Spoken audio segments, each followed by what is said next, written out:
Genesis, find the 25th chapter. We'll read verses 5 through 11. Genesis 25:5, if you're using our Pew Bibles, that's on page 37.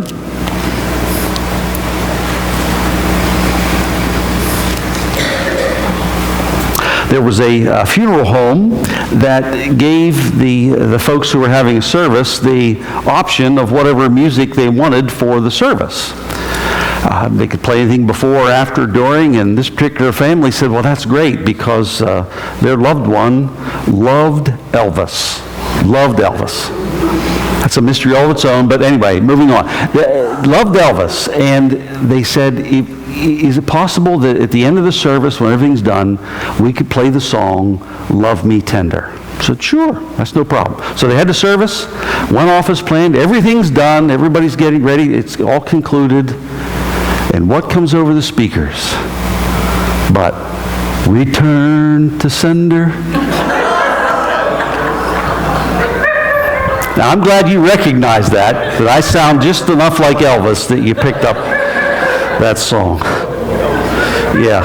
So, if you're running music for funerals, get the right track. Get the right track. Let's talk about a real funeral here. Genesis 25. Let's read verses 5 through 11. It says, Abraham left everything he owned to Isaac. But while he was still living, he gave gifts to the sons of his concubines, and he sent them away from his son Isaac to the land of the east. Altogether, Abraham lived 175 years. And then Abraham breathed his last. He died at a good old age, an old man and full of years, and he was gathered to his people. His sons Isaac and Ishmael buried him in the cave of Machpelah near Mamre in the field of Ephron, son of Zohar the Hittite, the field Abraham had bought from the Hittites. There Abraham was buried with his wife Sarah. And after Abraham's death, God blessed his son Isaac, who then lived near Beer Lahai-roi. I want to zero in with you on two verses in this text, verses 5 and 9. Abraham left everything to Isaac, but his sons Isaac and Ishmael, they buried him in this cave. Isaac got everything. Isaac got everything. Yet Isaac and Ishmael found a way to come together for their father's funeral/burial. You say, well, okay, so they did a big deal. What's the big deal? Well, the big deal is we need to remember their history, right? We need to remember the context. Let me remind you what happened to Ishmael, right? He's the older of the two by approximately, 15 years or so. He's the older one, and he wasn't born because into this perfect family setting, husband, wife, no. He was born out of a lack of faith in the promises of God. Right? He's born because these two people said, well, we got to get a kid somehow. And Abraham takes Hagar, and the child is born, and almost from the get-go, there is household stress between Abraham and Sarah and Hagar. Household stress and tension. This man's life starts out in dysfunction, right? He doesn't even get a chance to develop. It starts that way. This guy Ishmael, he had the blessing of God, but he was not the son of the covenant. I would remind you what is said about him earlier in the chapter. Abraham wants God to just, use Ishmael, do something with Ishmael. And God says, for Ishmael, I've heard you. I'll bless him. I'll make him fruitful, greatly increase his number. He'll be the father of 12 rulers. I'll make him into a great nation. But my covenant I will establish with Isaac. That's whom Sarah's going to bear in about a year from now. Right? I'll bless him. He's not the son of the covenant. Anybody ever grow up where somebody in your family has a position that you don't? They're favored and you aren't. You had the blessing of God, but not the covenant, not the son of the covenant. As a teenager, he is somewhere in the neighborhood of 13 to 15 years old. Maybe a smidge older. It's tough to put your finger on it. But as a teenager, when his stepbrother Isaac, who was born to Abraham and Sarah, when the text says when he was weaned, Abraham held a party, held a festival. And it was there that Isaac, we're told, or Ishmael, mocked Isaac. He made fun of him. He laughed at him. You little toddler.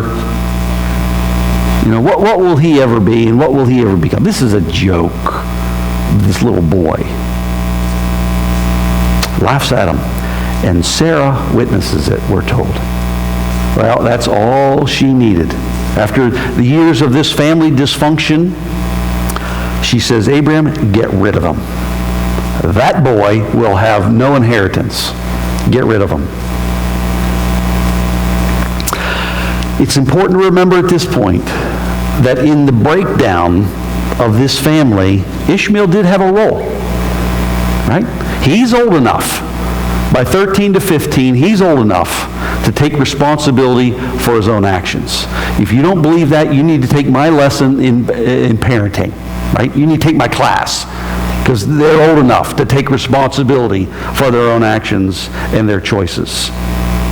He had a role in the breakdown of this family. He had a role in what happens next in his life. And what did that lead to? That event, his mockery of the promise of God, the son of the covenant, of what God said. He had the blessing of God. It wasn't like God cut him off, but he just couldn't take it, that this was the kid of the covenant. You ever, well, I'll save that for another sermon.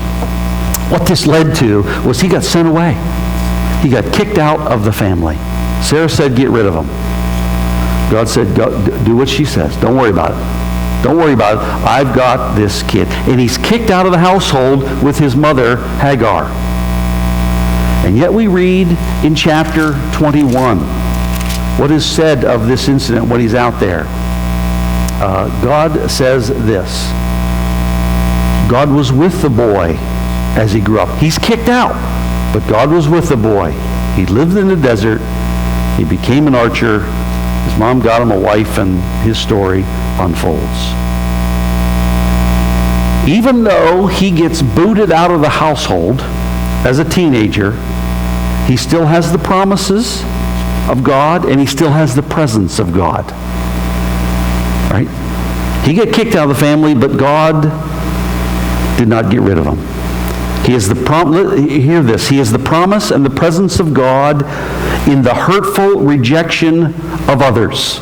And in this instance, it's the hurtful rejection even of his father. Don't forget that. He has the promises and the presence of God even in the hurtful rejection of others. You see, this idea is going to come up again at least two more times in the book of Genesis. It's going to come up between Jacob and Esau. And then it's going to come up again between Joseph and his brothers. Some of the same ideas, some of the same themes, and they're going to get expanded more, and we see a deep dive into this in the life of Joseph. Right? We're just given like an introductory crack in the door into family dysfunction and family hurt and wounds of the past. So here's Ishmael. He has been the recipient of family division, and he's been a contributor to it. Both. He's not innocent. He has seen family dysfunction. He knows what sibling rivalry is. He knows what sibling jealousy is all about. He has had his father dismiss him from the household during his formative years. Tough. It's a tough go for a teenage boy to be told by his dad, you're done.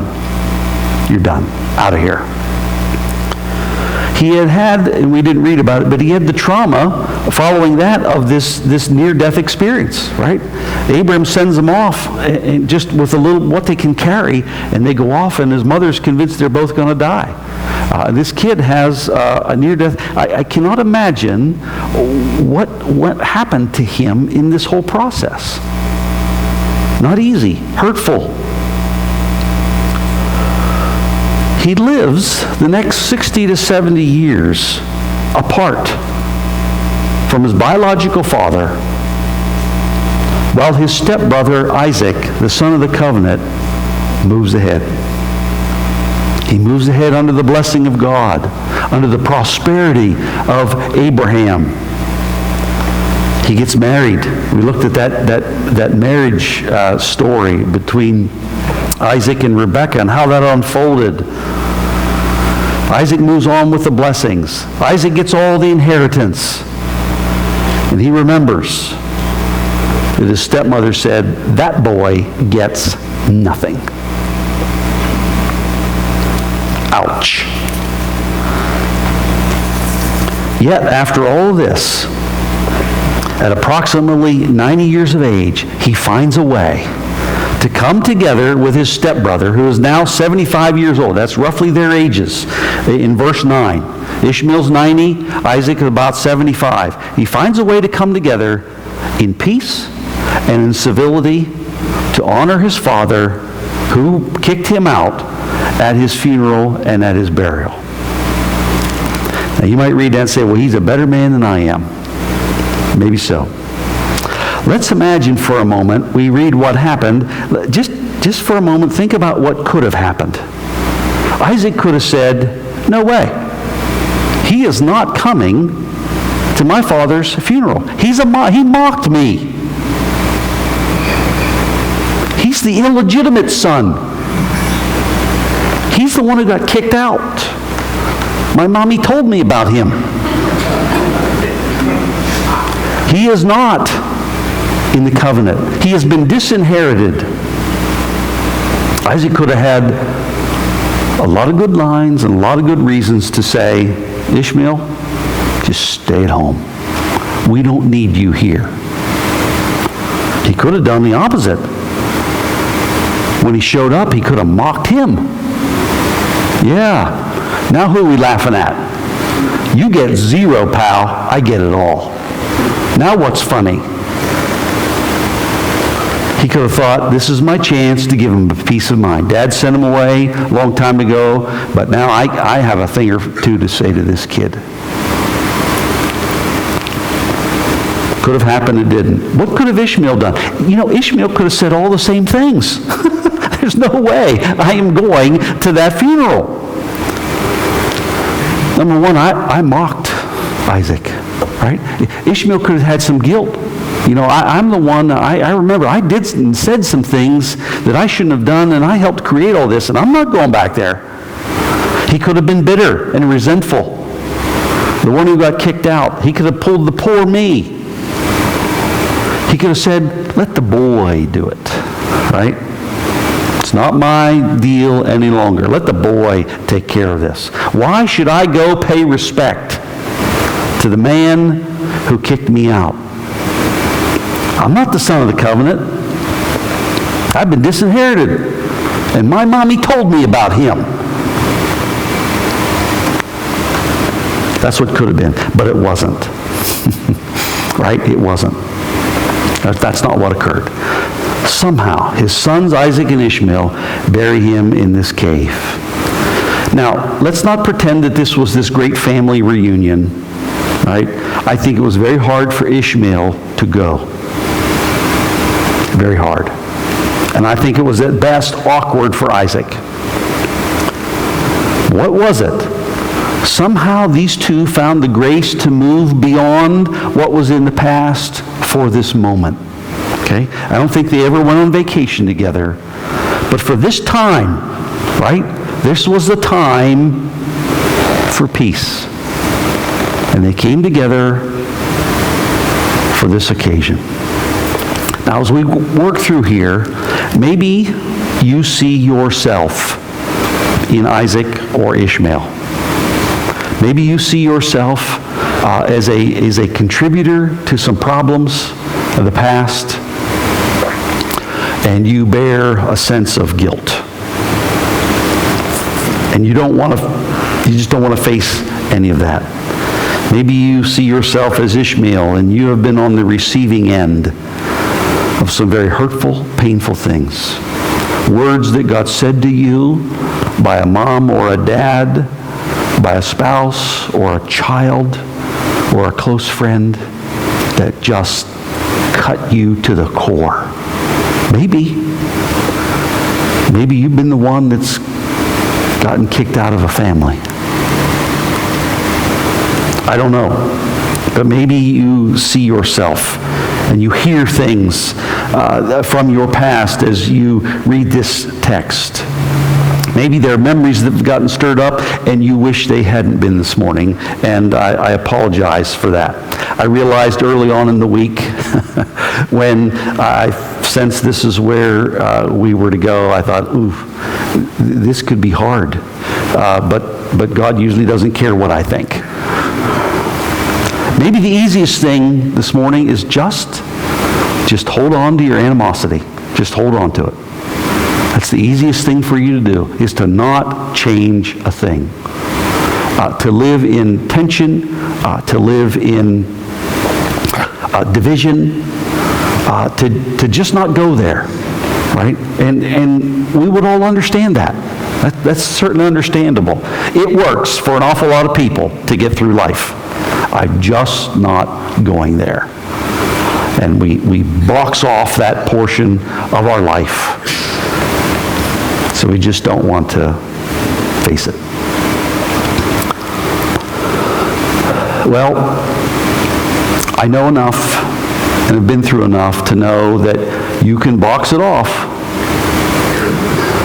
But there's going to be a sound, there's going to be a sight, there's going to be a smell, there's going to be an event, there's going to be a person's name, something's going to happen. And what you've boxed off and out will rise up in your stomach, and you will get that sick, uneasy feeling again over it all. You say, well, Pastor, if you knew what was said to me, if you knew what my mom or dad said to me, or my brothers or whatever, if you knew what was done to me, because sometimes people can engage in the most cruel, destructive behavior, one human being to another. Unspeakable evils. If you knew what was done to me, if you knew what it had cost me, if you knew where it had left me. Because I know exactly what it's like for Ishmael to be sent away and to live apart. You expect me to let it go? You expect me to pretend it didn't happen? Nope. I have no expectation of you in that way at all. I have zero expectation for you. I have some hopes, but I've not walked your road, so I don't know. I would suggest you don't know the road I've walked either.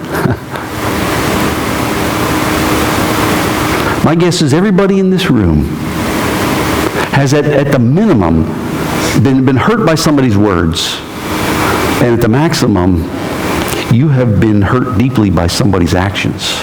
You've had things done and said that should never have happened, and we're all in there somewhere. And maybe it's old, maybe it's fresh. I don't know. That's my guess where we're at. Here's what I would like us to consider. Right? So I ask you to just respectfully consider. I don't know what you've been through. You don't know what I've been through. But we have a book here in common. Right? We have a word from God that reveals to us who He is and how He works. Right? And it says things like there's a time for peace. There's a time to heal. It says things like, your ways are not my ways. You are a God who forgives. A wicked person can turn to you and you'll have mercy and you will pardon. If you don't understand that passage in Isaiah says, yeah, that's right. I'm not like you. My ways are not your ways. I do things differently than you would do them.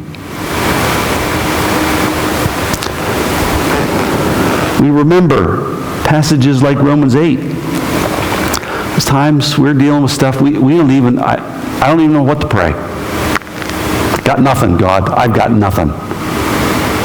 Well, guess what? The Son's at the right hand of the Father making intercession. And His Spirit is making intercession for us. And you can't even put words to that. Because He's searching hearts, your heart, and He's searching God's heart. And He knows how to bring the longings of both of those together in ways we cannot imagine. So here's what I want us to consider this morning. The first thing is this. Your treatment at the hands of other people, and by that I mean what somebody else has done to you by word or action, your treatment at the hands of other people, it has filtered through the permission of God. I think there are times God prevents things, right? And we'll probably never know till we get into heaven what God prevented from happening in our life, right? The accidents that didn't occur, the things we got spared from, we don't even know because God prevented them. But there's a whole other category of things that God He permits. And sometimes these are the hard ones to swallow. When His blessings filter through His permission, we like that. But when the hard stuff is allowed to come to us through the permission of God, that we find it hard to grasp. You mean God allowed this? That God knows? And He knew what it was, and He knew it was going to happen, and He let it happen anyway? That God knew that this boy was going to be rejected and kicked out of his house? And He let Abraham and Hagar have a child? You might be reading that kind of thing, man, if I was God, I wouldn't let her have a kid. I'd let them be frustrated, and you're not... God works in His ways that are different. His thoughts are different. And so the first thing I've got to remember about what happens to me at the hands of other people is that for some reason that I may never know or be able to comprehend, God allows certain things. God permits hurtful things to be said to me, hurtful things to be done to me. He permits it. Of course, that raises the question of why, right? That can make it even worse, right? Can you imagine somebody's house gets broken into and one of their loved ones injured or killed, and you show up and say, now the first thing you need to know is this comes through the permission of God. No, you don't say that, right? That just makes it worse, right? It's not the time for that. But there is a time to consider that. And the time to consider it is now in the flow of His Word. I need to consider God has permitted certain things in my life. And if it makes it worse, why would He do that? Here's the next thing I'd ask you to respectfully consider. That God's intentions for you are greater than other people's intentions against you. Right? That's another way of saying what John said, greater is He that is in you than he that is in the world. And that's, Satan against us. But there's this other level when it's us against us. And God's intentions for you, for your life, for your good, they're greater than other people's intentions against you. We will find Joseph later in this book. He sees it. When he is reunited with his brothers who betrayed him and lied about him and sold him off. When he's reunited, it's not the first thing he says. It's kind of the last thing he says. He says, you intended it for evil. What you did in this realm is you wanted to hurt me. But God, he says, filtered through his permission, God had another intention, and that was to bring about good. And I'm sure when Joseph was at the bottom of that well and got carted off, sold as a slave, had no clue about the intentions of God. And that's one of the problems here, is in the midst and in the heat of the moment, we can't see, we can't feel, we can't know. But it doesn't change the truth that God's intentions are greater than other people's intentions against us. And so what do we find out? That God can be with Ishmael. He can be with him. Ishmael can experience the presence and the blessing of God despite Abraham kicking him out of his house. Despite his biological father said, hit the road. You're done. Despite his, I don't know how you want to describe Sarah to him. I wouldn't call her a stepmother. I'm sure he wouldn't want to call her anything good. But anyway, despite Sarah saying, that boy gets nothing. There's got to be two things this guy had a hard time to live with. He goes on with the presence and the blessing of God, despite Isaac being the son of the covenant. You see, we don't call God the God of Abraham and Ishmael, and no, he's the God of Abraham and Isaac and then Jacob. And Ishmael is out, right? He's out, he's off to the side. But God's with him. Despite that, despite the hurt, despite the pain, God is with him. So, respectfully, consider those two things. While I do not know whatever depth of hurtful, painful experience you have been on the receiving end, I think what the Bible says is, at very least, God permits it. I don't think he likes it, but he allows it. He sometimes allows people to treat us in ways that aren't right. But despite their intentions, his intentions are greater, and it just takes time to see and know. It just takes time. And maybe this morning you say, look, Pastor, I'm not there. I hear what you're saying. I'm not there. My wounds are too fresh.